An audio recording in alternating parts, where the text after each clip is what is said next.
Chapter 32. Once Grattan was transferred to the United States Federal Detention Center in Dublin, California, he spent the next few months working out the details of an acceptable plea and cooperation agreement with the government, which had independently verified he was, in fact, a high-ranking NF leader. He wanted to plead to his drug charges, which carried a small amount of time, but since other informants were providing the government with inside information about him, the government had no choice but to charge Grattan with a violation of the RICO statute, a charge that could carry a potential life sentence. Grattan wasn't going for it.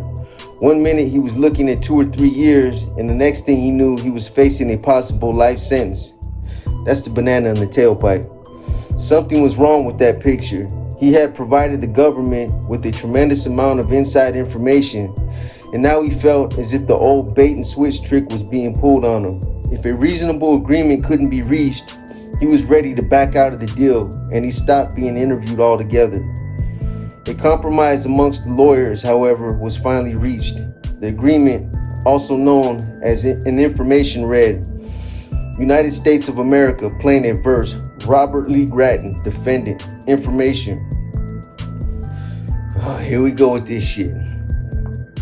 The United States Attorney charged 1. At various times relevant to this information, the defendant, Robert Lee Grattan, and others were members and associates of the Nuestra Familia organization, a criminal organization whose members and associates engaged in acts of violence, including murder and attempted murder, robbery, extortion, and narcotics distribution, and which operated principally in California and within the California correctional institutions. 2. The Nuestra Familia organization, including its leadership, membership, and associates, constituted an enterprise as defined in Title 18, United States Code Section 1959 B2. That is, a group of individuals associated, in fact, that engaged in and the activities of which affected interstate commerce. 3.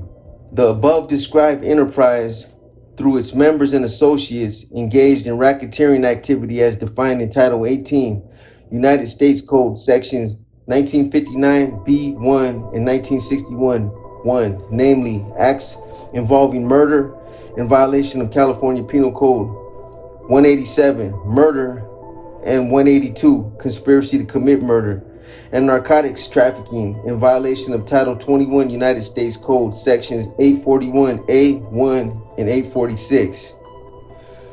4. In or about and between February 1999 and April 19, 1999, in the Northern District of California and elsewhere for the purpose of gaining entrance to and maintaining and increasing their positions in the Nuestra Familia organization and enterprise engaged in racketeering activity, the defendant, Robert Lee Grattan, did knowingly and intentionally conspire to murder Robert Brown Bob Viramontes in violation of California Penal Code 187, murder, and 182, conspiracy to commit murder. All in violation of Title 18, United States Code Section 1959 A5, signed David W. Shapiro, Chief Criminal Division. As part of his plea agreement, Grattan agreed to continue cooperating with the government's investigation and prosecution of the NF. From the time of his plea, he again made himself available to be interviewed. He met with federal agents and Modesto police officers on numerous occasions and provided an enormous amount of information, not only about the Nuestra Familia, but also about local street gangs and criminal activities in Modesto and the Stanislaus County area. In addition, he spent a full week in all-day meetings with federal prosecutors. These meetings culminated when Grattan testified before a federal grand jury convened to investigate high-ranking NF members. By the end of January 2000, after his grand jury testimony, 18 months of federal incarceration, and reaching a cooperation agreement with the government, Grattan was on his way to being sentenced. Per federal court procedures, he was first seen by United States Probation Officer Rosemary S. Costa, who filed a pre-sentence report that was eventually revised. It read, pre-sentence report, the offense, charges, and convictions. On April 26, 2000, a single count information was filed in the Northern District of California charging the defendant, Robert Lee Grattan, with a violation of 18 U.S.C. 1959A5, violent crimes in aid of racketeering, conspiracy to commit murder. On April 27, 2000, the defendant entered a plea of guilty as charged. Sentence was originally set for August 9, 2000, was continued until March 7, 2001 at 2:30 p.m. before the Honorable Maxine M. Chesney, United States District Judge, San Francisco venue. The written plea, which is under seal, is pursuant to Rule 11E1B of the Federal Rules of Criminal Procedure. A copy of the plea agreement is enclosed for the court's review. Adjustment for obstruction. The probation officer has no information to suggest that the defendant impeded or obstructed justice. Adjustment for acceptance of responsibility. The defendant provided a written statement outlining his acceptance of responsibility. He states in part, "I totally accept full responsibility for my actions and the hurt of which my irresponsible behavior has caused for my family, my friends, the victim, his family, his friends, and the public in general.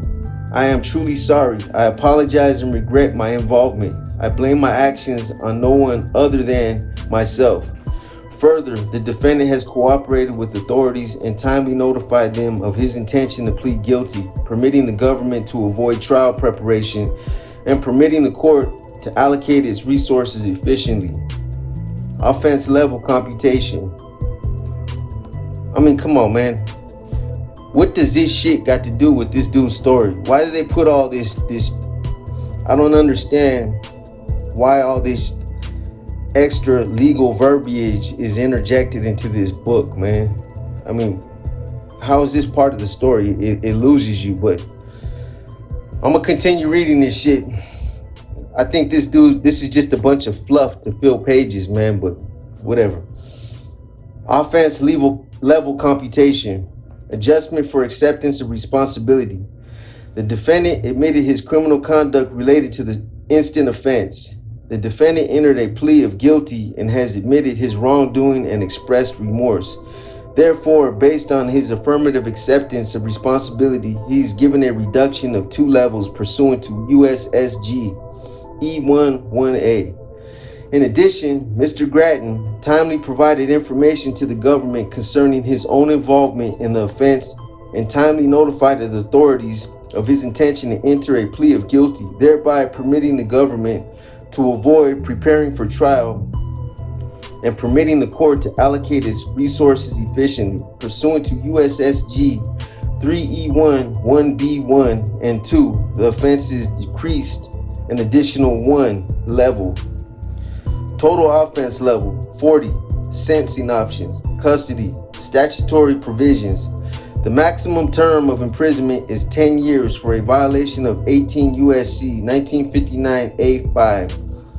Violent crimes in aid of racketeering, conspiracy to commit murder. The offense is a Class C felony, 18 U.S.C. 3559A3. Guideline provisions. Based on a criminal history category of 6 and a total offense level of 40, the guideline imprisonment range is 360 months to life. USSG Sentencing Table, Chapter 5, Part A.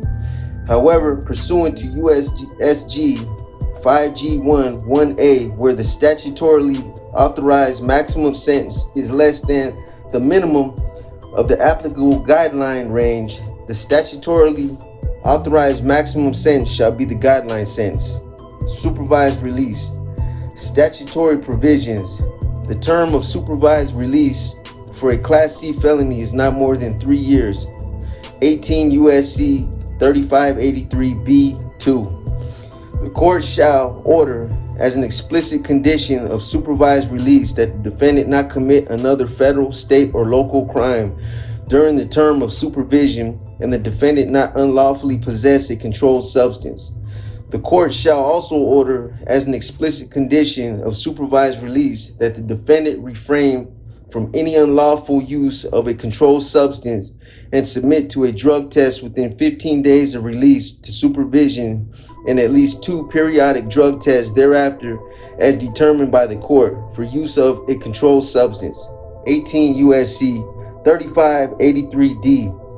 The conditions stated in the preceding sentence may be ameliorated or suspended by the court as provided in 18 U.S.C. 3563A4. Restitution.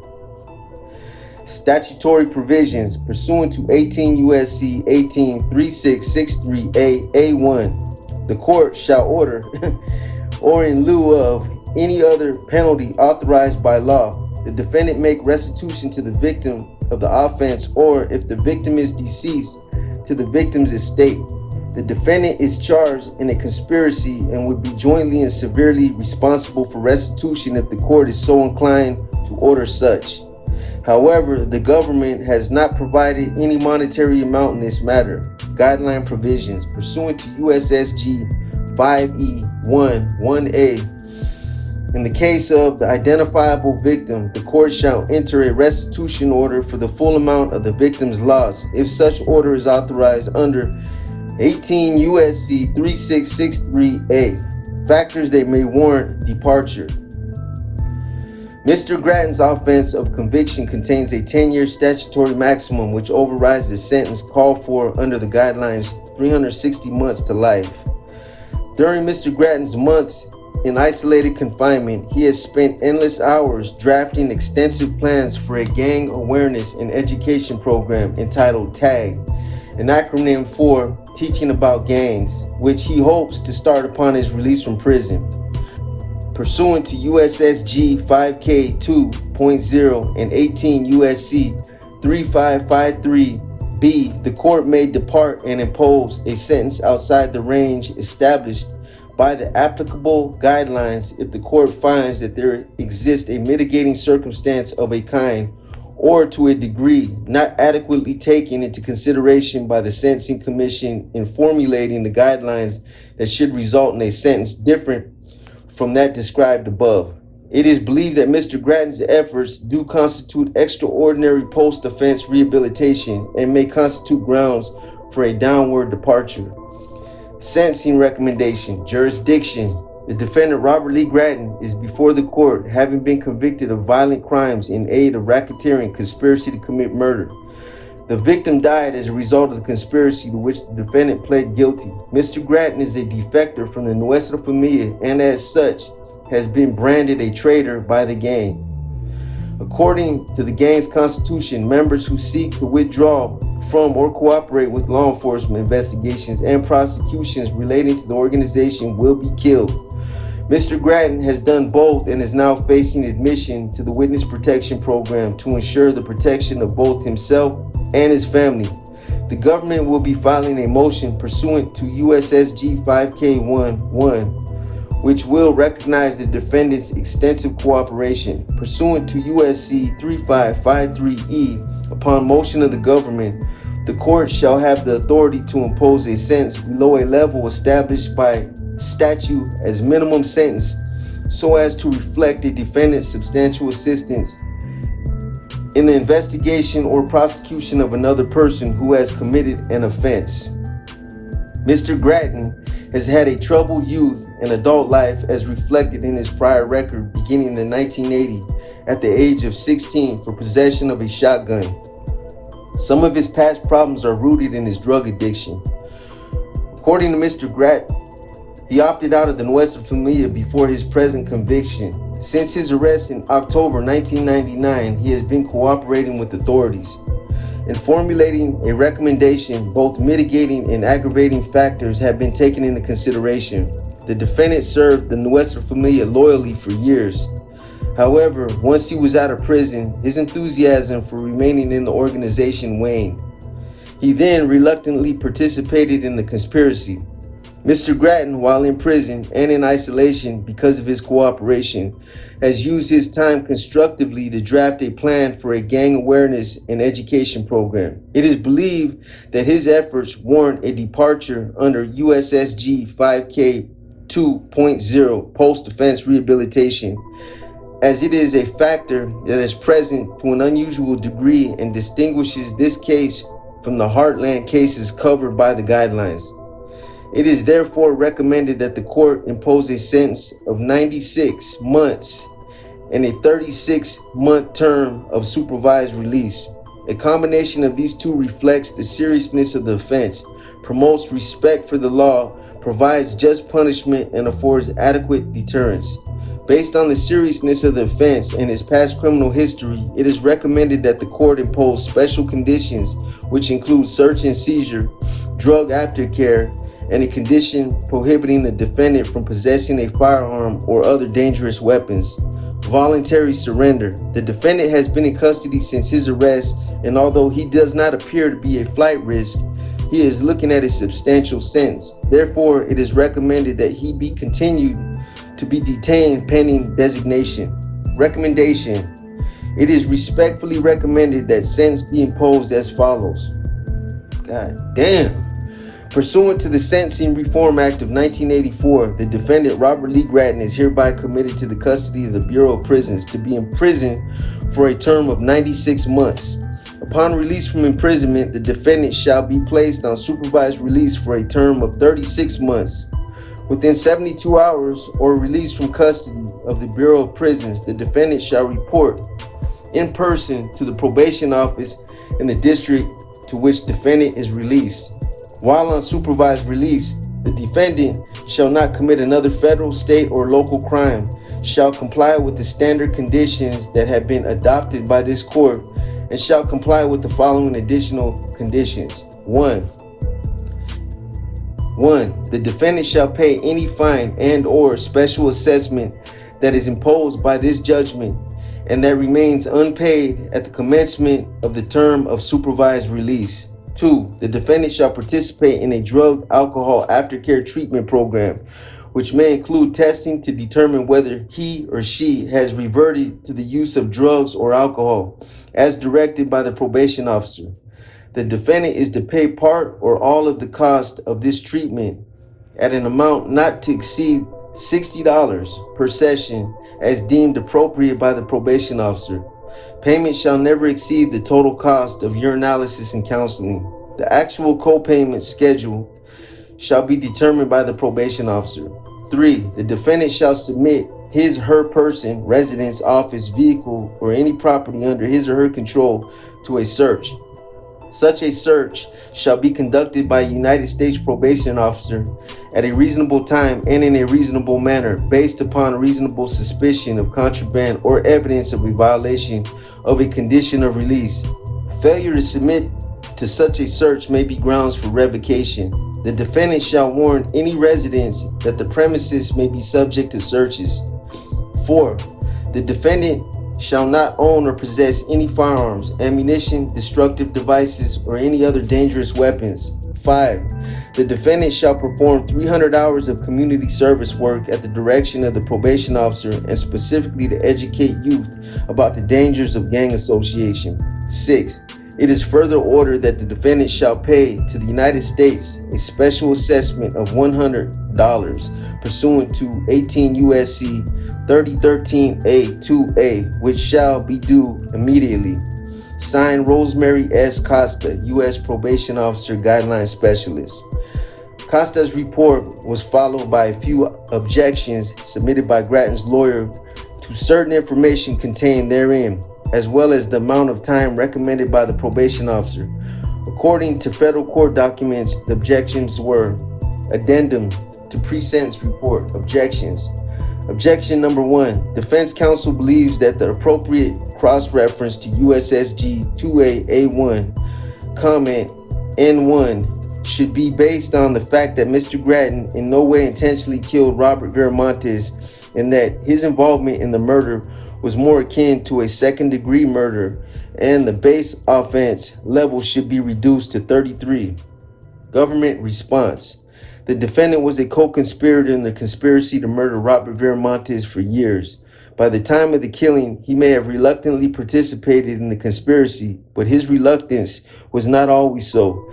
Moreover, one may only withdraw from a conspiracy by informing his co-conspirator unambiguously of the withdrawal or by disclosing the conspiracy to law enforcement, which the defendant did not do. For these reasons, the base offense level was calculated at 43 and not 33. Objection number 2. The defendant believes that he should receive a 4-level reduction in role in the offense, as role was remote at best.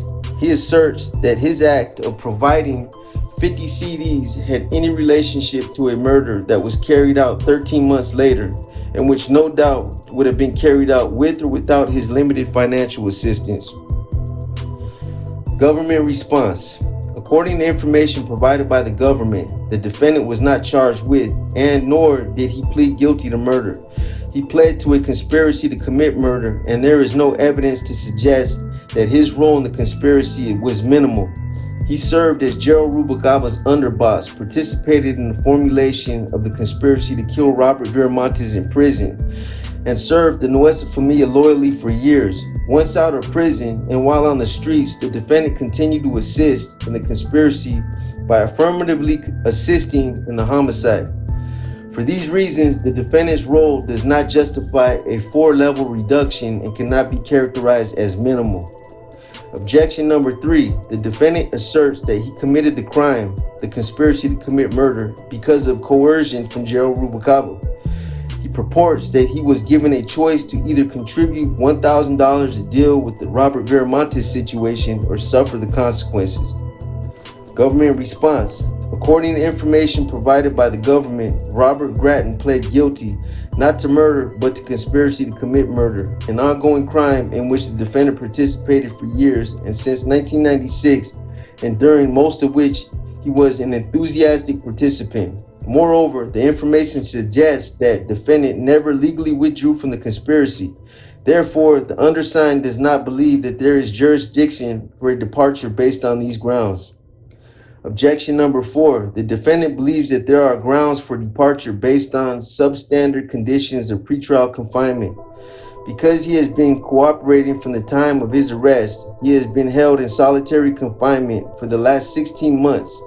The defendant asserts that these conditions are far worse than those experienced by the average non-cooperating defendant. Government response. The conditions of the defendant's incarceration are the result of the Bureau of Prisons' attempt to protect the defendant from those against whom he is cooperating. But for his cooperation, he would not be detained under such conditions. If his cooperation has posed an extreme hardship, this could be a factor that the government may use in its USSG 5K1 motion. The objections submitted by Grattan's lawyer were followed by his sentencing memorandum and the request for a downward departure, which described Grattan's side of the story, his role in the offense, and his reasoning why he should receive a substantial downward departure. Grattan's sentencing memorandum was followed by the government sentencing memorandum and request for downward departure, which read: Government sentencing memorandum under seal. The United States of America, through Robert S. Mueller, 3, United States Attorney for the Northern District of California, and Corbin A. Weiss, Trial Attorney, Department of Justice, Criminal Division, Organized Crime and Racketeering Section, respectfully files this sentencing memorandum setting forth A, the government's responses and objections to defendant's sentencing memorandum, and B, the government's motion for a downward departure pursuant to 5K1.1 of the United States Sentencing Guidelines, USSG. 1. Government's responses and objections to defendant's sentencing memorandum. Responses and objection to defendant's factual recitation.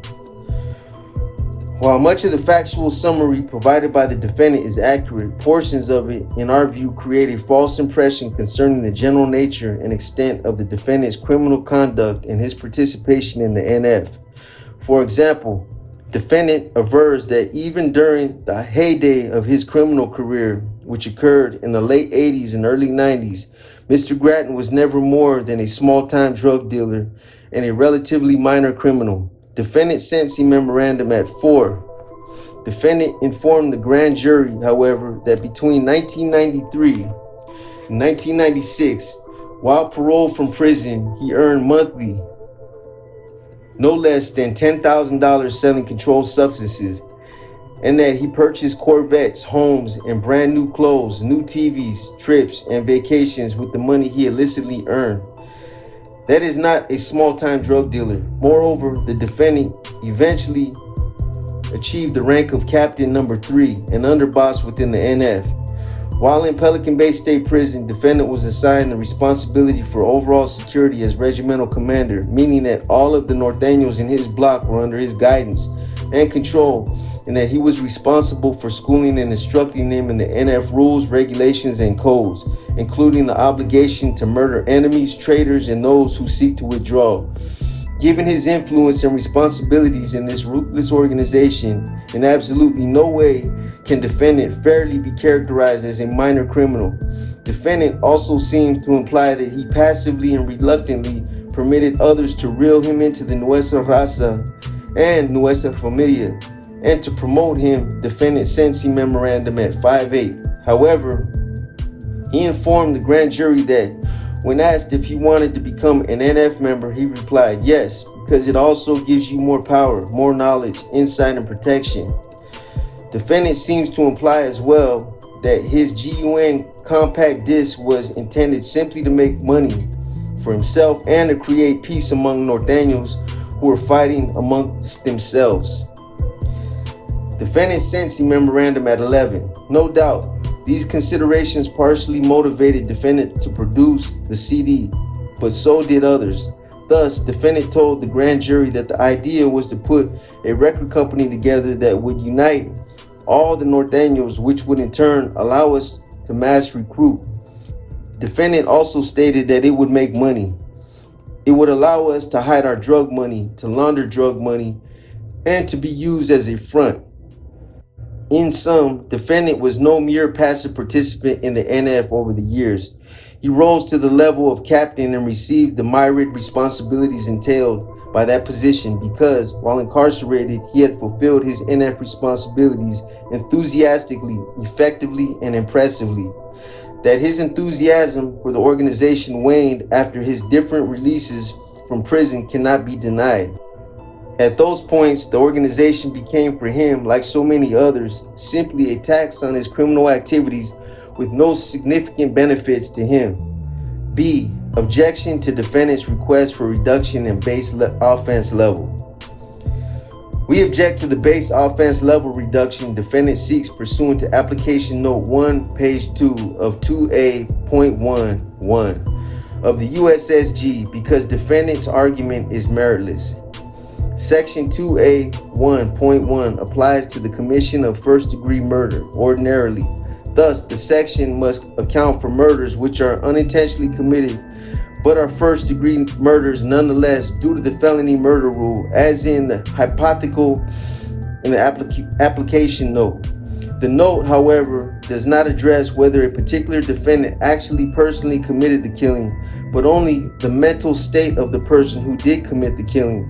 For example, if A intentionally killed someone and B intentionally aided and abetted A by giving A the gun with intent to aid A in the intentional killing, B would not be eligible for a downward departure under the application note merely because B did not shoot the victim. Similarly, the defendant in this case is not eligible for a downward departure under the application because the killer, Santos Bernius, intentionally murdered Viramontes and defendant was a known co-conspirator in the murder and the intentional killing.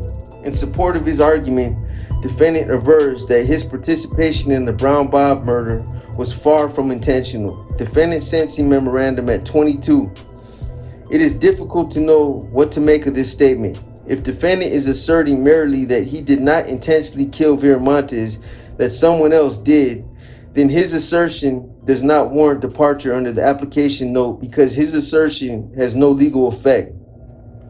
It is immaterial under section 2A.1.1 who murdered Viramontes so long as the murder was intentionally committed by someone in furtherance and as the object of the conspiracy in which defendant joined.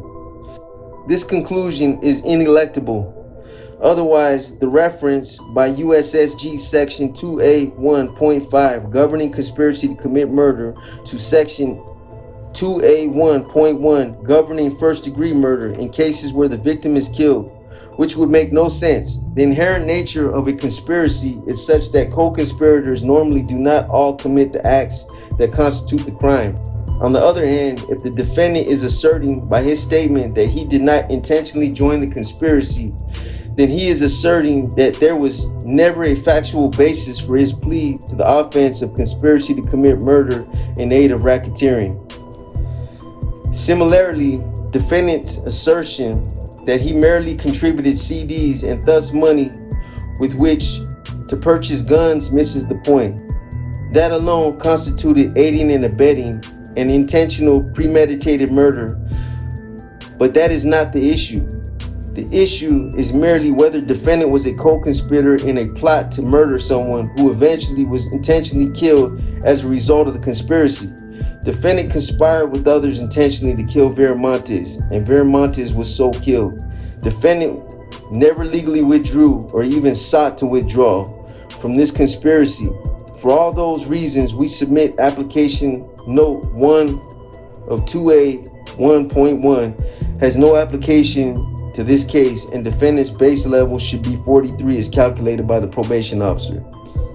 C. Objection to defendant's request for offense level reduction for minimal role in the offense. Man, this is killing me, man. I ain't gonna lie, man. This shit right here is, there's no purpose to put all this shit in the book, man. I just don't understand it. If I would have put all my sentencing documents and all my fucking legal shit in my book would have been about 1,500 pages.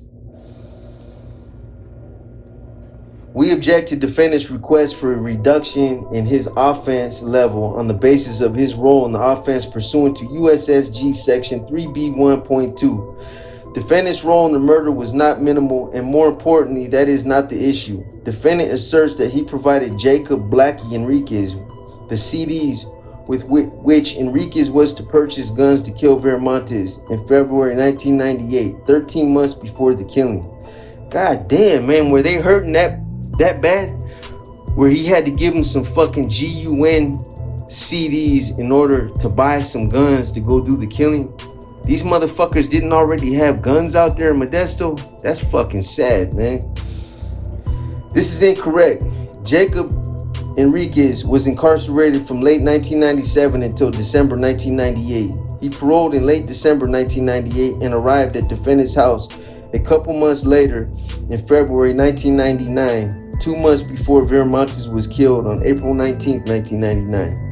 Defendant gave Enriquez $500 worth of GUN CDs, which he had produced with the intent that they be used to buy guns to kill Viramontes. After Viramontes' death, another NF associate, Enrique Happy Cervantes, informed the defendant that the CDs had been used to buy the gun, which in turn was used to kill Viramontes. Additionally, one of those who actually participated in the killing is cooperating with law enforcement and has informed us that he obtained the gun he used from Jacob Enriquez. Defendant's role in the murder, therefore, was not minimal. Whether defendant's role in the murder was minimal is actually irrelevant for purposes of this departure request. However, defendant was not charged with and did not plead guilty to murder. He pled guilty to conspiracy to commit murder, and it is for that charge that he now awaits sentencing. The pertinent question is thus whether his role in the conspiracy to commit murder, not the murder itself, was minimal under USSG section 3B1.2. We submit that his role in the conspiracy cannot reasonably be characterized as minimal when he actually furthered the conspiracy by aiding and abetting the commission of the murder. Objection to defendant's request for additional offense level reduction for acceptance of responsibility. Defendant suggests that he was nothing but a small-time local miscreant, barely even detectable on the FBI's radar screen, when he agreed to plead guilty, and that the government then lacked sufficient evidence or interest to prosecute him. Defendant's sentencing memorandum at 26. This assessment contradicts defendant's testimony to the grand jury and his statement to law enforcement upon his apprehension that he was, at the time of his arrest, the highest ranking NF member outside of prison with myriad responsibilities. More importantly, by entering his plea to the offense, defendant insulated himself from the very distinct possibility and now fact that regardless of defendant's cooperation, other NF members would eventually cooperate and implicate defendant in criminal activities that could have led to his indictment for much more serious charges. Defendant argues that even assuming he did receive a benefit from the charging decision in his case, there is no language in either 3E1.1 itself or in the commentary thereto to suggest that a reduction set forth in that provision be negated by the fact that the defendant received a favorable charging disposition through charging negotiations. Defendant sentencing memorandum at 26. To admit such a role, defendant argues, would place the court in the position of having to look behind the face of every plea agreement to determine which party derived the greatest benefit from the final settlement, ID at 27. This argument is sheer dissembling. The government does not suggest that Section 3E1.1 can be negated at all by charge bargaining. It is defendant, not the government, who seeks to have this court apply for 3E1.1 in a manner which is not authorized in the text of that section or its commentary. We simply assert that if this court deems it appropriate as a general proposition to consider a departure under the rationale articulated in Rodriguez and under Section 5K2.0, the court should, in such cases, consider all of the sentencing benefits and defendant has received by virtue of the plea agreement. Otherwise, a defendant could receive a sentencing windfall to which he is not rightfully or legally entitled. We further submit that if defendant were to receive a departure under United States v. Rodriguez, a full 3 levels would not be warranted because this would void the aggravating factors in his charge, to wit, that the victim died as a result of the conspiracy to which defendant pled guilty. D. Objection to defendant's request for departure due to duress or coercion. We object to defendant's request for a downward departure under Section 5K2.12. It is wrong under this section and offensive as a matter of public policy. Section 5K2.12 provides that ordinarily coercion will be sufficiently serious to warrant departure only when it involves a threat of physical injury, substantial damage to property, or similar injury resulting from the unlawful action of a third party or from a natural emergency. We submit that it can virtually be reasonable in any sense criminally to conspire to kill another person. Defendant was under no immediate threat of physical harm. Indeed, as he himself argues, he ignored previous orders to kill without repercussions. Instead of aiding and abetting a murder, defendant could have withdrawn from the conspiracy and notified law enforcement, but chose not to. He waited until the murder was complete and he was caught with drugs and facing his own criminal prosecution to acknowledge his role in the conspiracy and accept responsibility. Any departure under these circumstances would be unauthorized and wrong. E. Response to defendant's request for departure due to extraordinary rehabilitation. We do not object to a departure on this ground. We agree largely with the representations made by defendant concerning his cooperation with law enforcement and his TAG program.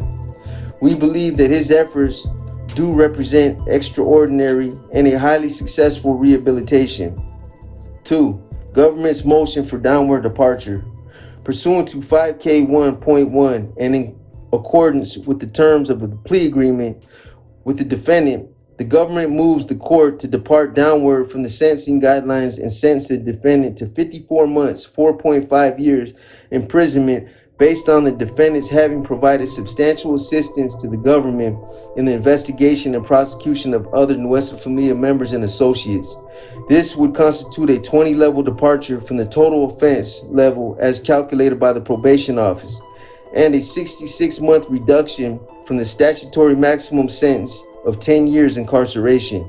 The government believes a 54-month sentence would appropriately reward the defendant to his assistance, and still serve the various sentencing goals, including punishment for the defendant's conduct in this case.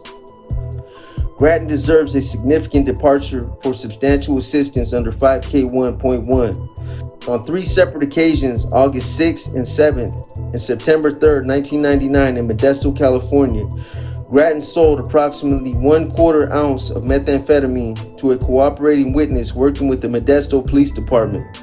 On October 27, 1999, the Modesto Police Department arrested Grattan for the sale of controlled substances in violation of Section 11379 of the California Health and Safety Code. And October 29, 1999, the Stanislaus County District Attorney's Office filed a complaint charging Grattan with inter alia 3 counts of distribution of methamphetamine. According to Assistant District Attorney Stephen Casey, had Grattan been convicted after trial of all charges contained in the California complaint, Grattan would likely have been sentenced to 7 years of incarceration, of which he would likely have served 3.5 years before being eligible for parole. Upon his arrest, Grattan immediately informed Modesto County Police Department Officer Timothy Helton that he was a street captain for the Nuestra Familia prison gang and that he wished to cooperate with law enforcement in the investigation of that organization. Officer Helton interviewed Grattan on either October 27th or 28th in the Stanislaus County Jail. Subsequently, members of the FBI Task Force and the Department of Justice investigation of the NF also interviewed Grattan concerning criminal activities of the Nuestra Familia and Grattan's own criminal conduct. Grattan was debriefed by the FBI for a week and then by undersigned counsel in preparation for grand jury for a few days. He provided local Modesto and Stanislaus County law enforcement officers extensive information about local criminal suspects and participated in ride-alongs, pointing out locations of suspects and of substantial criminal activity. In the department's federal investigation, Grattan provided FBI the identities of dozens of members and associates of the NF and provided evidence linking at least one individual with one murder. As outlined by defendant in his sentencing memorandum, Grattan also provided the FBI with numerous letters and documents sent to him from NF officers in Pelican Bay, which may be used as grand jury and trial evidence. Grattan also provided the FBI with a detailed description of the organization, history, structure, and activities of the NF, and he testified before the grand jury.